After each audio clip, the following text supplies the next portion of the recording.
조갑제 TV 시청자 여러분 안녕하십니까. 6월 7일 오전 11시입니다. 이제 6월 12일 트럼프 김정은 싱가포르 회담까지는 5일밖에 남지 않았습니다. 그날 현지 시간으로 오전 9시에 회담을 갖는다고 합니다. 그렇게 되면은 워싱턴 시간으로는 밤 9시가 되는데 아마 시청률이 가장 높은 시점을 정해서 트럼프가 세기의 정치 쇼를 하려고 시간을 맞춘 것 같습니다. 김정은으로서는 상당히 부담되는 시간입니다. 김정은의 취침 시간은 알 수가 없지만은 김정일의 예를 보면은 늦잠을 자는 스타일입니다. 독재자는 원래 늦잠을 잡니다. 민주주의 국가의 지도자하고 제일 다른 점이죠. 이 민주국가의 지도자들, 국회의원, 대통령은 아침 일찍 일어납니다. 독재자는 늦게 자고 늦게 일어나고, 그리고 민주 지도자는 늦게 자고 일찍 일어납니다. 더구나 평양에서 싱가포르까지 비행기를 타고 한 6시간 반 정도 와야 됩니다. 물론 시간차는 별로 없으니까 필요하진 않겠지만은 난스톱으로 올 수 있느냐 하는 문제가 아직도 풀리지 않았다고 합니다. 북한이 가지고 있는 비행기로 난스톱으로 오는 데는 문제가 있으니까 중간에 중국에 어디 들려가지고 시찰하는 식으로 하면서 재급유를 받아야 됩니다. 외국에서 비행기를 빌려서 오는 방법도 있는데 문제는 지금 대북 제재로 해가지고 북한에 비행기를 빌려주는 것도 지금 금지되어 있습니다. 체면도 김정은으로서는 말이 아니죠. 지금 이 순간 가장 신경이 곤두서 있는 사람은 김정은일 것입니다.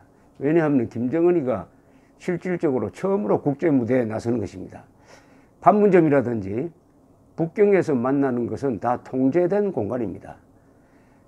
거기서 기자들로부터 불쑥불쑥 질문이 쏟아지는 것도 아니고 다 동선이 통제된 속에서 이루어지고, 더구나 중국 그리고 대한민국이 상당히 우호적으로 그 동선을 관리를 해주니까 안심했는데 지금은 그렇지 않죠. 싱가포르에 아마 기자가 수천 명이 모일 텐데 그런 무대에 등장하는 것은 김정은으로서는 상당한 모험이 됩니다. 거기서 말 실수, 행동 실수 하나가 전 세계적으로 알려지면서 그것이 북한 안으로 들어갈 것이고, 잘못하면은 최고 존엄이 치명적인 훼손을 당할 수도 있는 게 이 미디어 시대의 정치 지도자입니다. 트럼프 같은 사람들은 그런 환경에 너무나 익숙해져 있으니까 기민하게 대응하지만은 독재자는 항상 딱딱하죠. 북한 요인들이 텔레비전에 비친 모습이 항상 그런 모습입니다. 김정은이가 또 고민은 과연 안심하고 평양을 비울 수 있느냐, 비행기를 타고 오는 사이에 어떻게 되느냐 하는 것도 신경 쓰지 않을 수 없고, 비행 공포증이 있는지 없는지는 확인이 되지 않지만은 김일성의 경우에는 열차를 자주 이용한 걸로 봐가지고 이 손자까지 그런 성향이 있지 않을까 하는 생각도 듭니다. 하여튼 스트레스를 많이 받을 겁니다. 무엇보다도 가장 큰 스트레스 받는 것은 트럼프를 만나는 게 권력 유지에 득이 되느냐 실이 되느냐죠. 일반적으로는 득이 된다고 합니다. 왜냐하면 북한이 핵 보유국으로서 미국과 대등하게 상대한다. 핵 보유국 선언을 하고 앞으로는 미국을 상대로 세계 평화를 위해서 군축, 핵 전략무기 감축 협상을 시작한다. 이런 큰 틀을 하나 만든 점에서는 성공입니다. 그러나 치명적 여기에 위험성이 하나 있습니다. 북한 체제를 유지할 수 있었던 가장 큰 논리는 미제국주의자와 맞서가지고 미제국주의자의 위협에 맞서가지고 우리는 미제국주의자의 강압 통치에 신음하고 있는 남한의 동족들을 해방시켜야 된다. 그러기 위해서는 우선 북한 지역을 혁명기지로 단단히 구축해가지고 남한을 해방시켜야 되는데, 그렇게 하려면 우리가 먹고 자고 이 생활하는 것을 희생해야 된다. 고생해야 된다. 혁명을 위해서 우리는 고생해야 된다. 이렇게 설득을 해왔습니다. 그런데 그 미국의 위협이 없어지는 것을 상징하는 종전선언이나 평화협정을 맺는다든지, 또는 트럼프와 김정은이가 악수를 하면서 서로 웃는다든지 포옹을 한다든지 했을 때 이걸 북한 주민들에게 어떻게 설명을 하느냐, 어떻게 설명을 하느냐 하는 고민을 많이 하고 있을 것입니다. 그래서 수를 던진 것이 싱가포르의 최저 호텔비는 우리가 못 내겠다. 미국이 내라. 미국도 못 내겠다. 이제는 싱가포르가 내겠다. 미국이 부담하도록 했으면은 북한 주민들에게는 미국이 돈까지 써가면서 비행기를 16시간 타고 와가지고 우리 장군님을 만나러 왔다. 이렇게 선전할 수가 있었는데, 거기에 미끼를 던졌지만 물 수가 없었죠. 미국이 물라고 해도 물 수가 없었습니다. 돈이 아까워서가 아니라, 그렇게 하면 유엔의 대북 제재를 스스로, 미국 스스로 깨는 것이 되기 때문에. 그래서 이 회담이 그야말로 세계의 쇼가 될 가능성이 있습니다. 쇼는 힘센 사람이 보통 자기 페이스로 끌고 가는 경우가 많습니다. 미국으로서 하나 유리한 것은 싱가포르에서 한다는 사실입니다. 이 북경이나 판문점이나 평양에서 이루어지는 것보다는 또 훨씬 더 미국 페이스대로 또 트럼프가 좋아하는 무대장치를 만들 수가 있을 것입니다. 문제는 여기서 어떤 합의가 나오느냐이겠죠. 어떤 합의가 나오느냐. 거기에 대해서는 지금 거의 세부 사항이 결정되지 않았느냐 생각이 듭니다. 미국이 원하는 것은 CVID, 완전하고 검증 가능하고 돌이킬 수 없는 핵 폐기였는데, 그것은 이미 트럼프 대통령도 그 목표는 장기적으로 추구하는 것이고 한 번에 다 되지 않는다. 이번 만남은 그냥 안면을 익히는 정도다. 실무적으로 앞으로 해결돼야 할 문제다. 이런 식으로 해서 그걸 거두어 드리고 말았습니다. CVID를 단숨에 해결하는 것은 거두어 드리되, 물론 그것을 최종 목표로는 남겨놓았다고 볼 수가 있습니다. 그렇다면 트럼프가 주변의 극구 만류에도 불구하고 김정은을 만나서 얻을 수 있는 게 뭐냐 하면은, 첫째, ICBM을 더 이상 실험하지 않는다. 미국 본토를 위협하는 ICBM을 더 이상 실전 배치하지 않는다. 또 승리 표시로서 ICBM 하나, 핵탄두 하나 정도는 외국으로 반출해서 뭐 어떻게 한다. 요 정도 얻는 거가 쇼로서는 가장 그럴듯한 구도가 되고 그림이 그려질 것이라고 생각합니다. 문제는 이 쇼를 하다가 종전선언을 한다면은 지금 당사자가 남북한 그리고 미국, 중국인데, 이 당사자가 모이든지 아니면은 판문점 선언에는 중국을 빼고 남북, 미국 이렇게 되어 있는데, 요 세 당사자가 어디서 모여서 근사한 종전선언을 한다. 이런 그림도 그리고 있는 것 같은데, 이거는 실무자들이 아마 극구 반대할 겁니다. 특히 마티스 국방장관은 주한미군이 이번 회의 주제에 오르지도 않는다, 올라서도 안 된다라고 이야기하는 것도 종전선언에 대한 반대를 그런 식으로 표현한 거 아니냐 생각이 듭니다. 종전선언은 북한이 핵을 완전히 폐기한 다음에 하는 것이지, 그 전에 하는 것은 하나의 희망사항에 지나지 않습니다. 그리고 그 뒤에 바로 평화협정으로 갈 수는 없을 것이라고 생각합니다. 거기에는 많은 난관이 있고 실무자들의 반대에 부딪힐 것이라는 생각도 듭니다. 이런 과정에서 또 아베 수상이 미국을 방문해가지고 트럼프 대통령을 만난다고 합니다. 트럼프 대통령이 한 달 전에 만났을 때는 아베 수상을 안심시켰는데, 이제 그 사이에 너무나 태도가 달라졌기 때문에 또 다시 일본의 안전을 확인하기 위해서 트럼프를 만나서 이번 주에 아마 내일 만나게 될 것 같은데, 아베 수상이 전달하려고 하는 것은 가만 듣고 있으면은 이게 한국인이 원하는, 뭐 한국인도 다 생각이 다른 같은 건 아니지만은 정상적인 한국인이 원하는데 문재인 대통령은 전혀 이야기하지 않는 내용을 아베가 대신 이야기하는 그런 모습입니다. 첫째는 미국이 ICBM, 장거리 ICBM만 무력화시키는 걸로 끝내면 안 된다. 반드시 단거리, 중거리 1000기가 넘는 핵폭탄을 운반할 수 있는 1000기가 넘는 이 미사일까지 다 없애야 일본과 한국이 안전해진다. 일본과 한국이 안전해진다는 말은 뭐냐? 일본에 있는 미군 기지 7개, 오키나와, 그리고 괌, 여기에 배치된 미군도 안전해진다는 것을 뜻한다.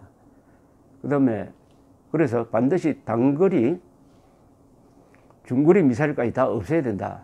이런 원칙을 관철시켜 달라 요구할 겁니다. 두 번째는 주한미군 철수라든지 핵우산 철거라든지 한미동맹 해체라든지 이런 것은 논의해서는 안 된다. 그렇게 되면은 일본의 안전도 위험해진다. 일본의 안전이 위험해지면은 일본에 있는 미군 기지는 어떻게 움직이겠느냐. 그렇게 되면 동북아시아에서 중국을 상대로 하는 미국의 군사력 전개에 큰 위험이 된다. 이런 요청을 하게 될 것입니다. 세 번째는 북한 인권 문제, 특히 일본인을 납치한 이 문제에 대해서 일본을 대신해서 김정은에게 강력한 요구를 해달라. 이것이 아마 아베 수상이 방문해서 트럼프를 다시 만나는 이유인데, 그 세 개는 다 문재인 대통령이 했어야 할 이야기입니다. 문재인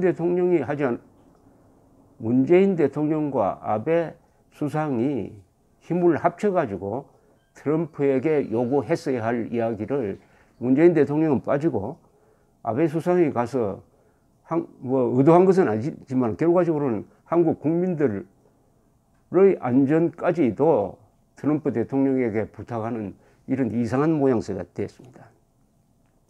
문재인 대통령이 진정으로 대한민국 국민의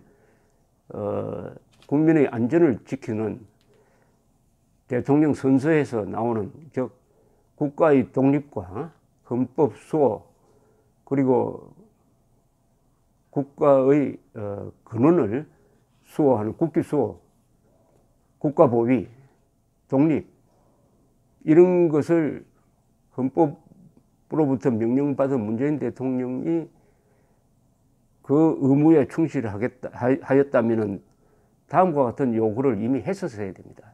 트럼프 대통령에게 첫째, CVID 완전한 핵 폐기 원칙을 절대 포기하면 안 된다. 그리고 종전선언하면 안 된다. 또 제재 완화로 갈 수 있는 발언을 하면 안 된다. 그것을 약속하면 안 된다. 북한과 단계적 핵 폐기는 시간 끌기니까 그게 약속하면 안 된다. ICBM만 철거하는 것으로 합의하면 안 된다. 평화협정하면 안 된다. 또 주한미군 문제를 절대로 김정은과 논의하면 안 된다. 이런 등등의 요구를 했어야 할 문재인 대통령입니다. 만약 그것을 들어주지 않으면은, 만약 이번에 김정은과 만났을 때 트럼프가 이런 대한민국의 핵심적인 국가 이익을 훼손시키면은 우리도 NPT에서 탈퇴하고 자유적 핵무장 하겠다 하는 통보를 했어야 할 사람이 문재인 대통령입니다. 그런데 아베 수상, 지금 대한민국 국가 이익을 결과적으로 대표하고 있는 듯한 사람이 아베 수상이고, 또 하나 흥미로운 것은 미국의 민주당입니다. 미국의 민주당이 아주 강경한 요구서를 트럼프 대통령한테 들이댔습니다. 또 하나가 있죠. 그것은 자유한국당입니다. 자유한국당이 홍준표 대표 이름으로 트럼프 대통령 앞으로 보낸 입장서와 아베 수상의 태도와 민주당의 태도가 같아요. 아주 이상한 지금 구도가 지금 형성되고 있습니다. 오늘 뉴욕타임스에 아주 흥미로운 기사 하나가 실렸습니다. 크리스토프 기자라고 아주 유명한 북한 전문가, 안보 전문가인데 이분이 쓴 글 내용이 뭐냐면은 민주당을 아주 비판하는 내용입니다. 이 칼럼인데 민주당이 트럼프의 대북 정책을 비판한 거, 트럼프에게 김정은을 만나면은 이렇게 해서는 안 된다고 요구한 그 내용을 아주 어린아이 같은 요구다 라고 비판을 했습니다. 어떻게 민주당이 존 볼턴과 같은 태도를 취할 수 있느냐. 이 사람의 주장은 그동안 트럼프가 내세웠던 CVID 같은 이런 원칙은 애초 단수할 수 없었던 것이다. 그런데 현실적으로 돌아와가지고 트럼프가 이제는 김정은과 만나려고 한다. 만나는 게 그나마 전쟁하는 것보다는 낫지 않느냐. 그런데 어떻게 민주당이 그렇게 하려는 트럼프를 비판할 수 있느냐 하는 비판이었습니다. 뉴욕타임스의 민주당 비판 트럼프 비호가 이게 아주 묘한 느낌을 줍니다. 뉴욕타임스하고 워싱턴 포스트는, 특히 뉴욕타임스는 연일 트럼프 대통령의 정책을 비판하고 있는데 이 김정은과 만나는 이 문제에 대해서는 논설에서는 물론 일반 기사와는 다릅니다만은 트럼프를 편들고 트럼프를 반대하는 민주당을 비판하고 있다. 바로 지금 이 핵 문제를 둘러싸고 기존의 이 국제 질서가 상당히 바뀌고 있다는 하나의 징표가 아닌가 이렇게 생각이 듭니다. CNN에는 또 어떤 변호사가, 그 사람은 북한 전문가는 아닌 것 같은데 아주 약간 꿈 같은 이야기를 썼어요. 미국이 북한과 손잡고 중국에 대응하면은 그게 아주 좋다. 좀 관념적인 하나의 환상 같은 이야기지만은 그 아이디어 차원에서는 하여튼 그런 이야기도 나올 수 있는 분위기입니다. 그러니까 북한 지역에 주한미군을 아예 북한 지역에 주둔하게 해가지고 중국이 북한을 위협하지 못하게 하고 그러면은 북한을 오히려 미국 편에 끌어들일 수 있는 것이 아니냐. 물론 그렇게 될 리는 만무하지만은 그 정도의 공상이나마 현실감을 갖고 나올 수 있다는 게 요새 진행되는 이 거대한 변화의 한 징표가 아닌가 생각이 듭니다. 북한과 중국 간의 관계는 지난 10년 동안에 거의 외교 단절 상태였습니다.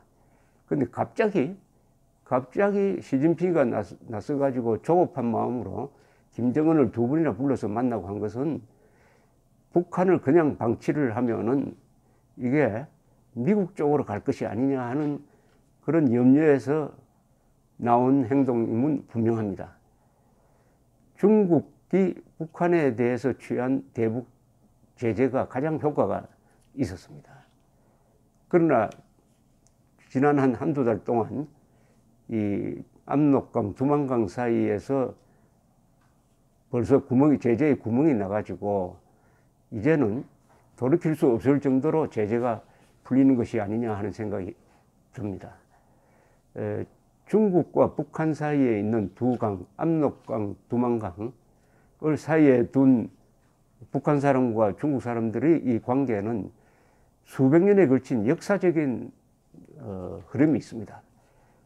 문화대혁명 때 또는 모택동의 실증으로 만주에서 아사자가 생기면은 북한 사람들이 도와줬다고 합니다.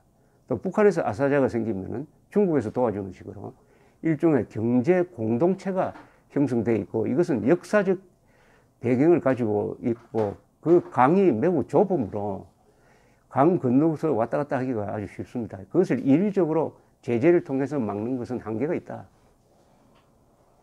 한계가 있는데 최근 한 1년 동안 시진핑이 트럼프의 압박에 못 이겨서 대북 제재에 가세를 했더니 그 북한이 거기에 반발을 해가지고 한국을 거쳐서 미국과 직거래를 하려고 한다. 여기에 낭패를 느낀 시진핑이 끼어들면서 이 한반도의 핵게임은 한층 복잡해졌습니다.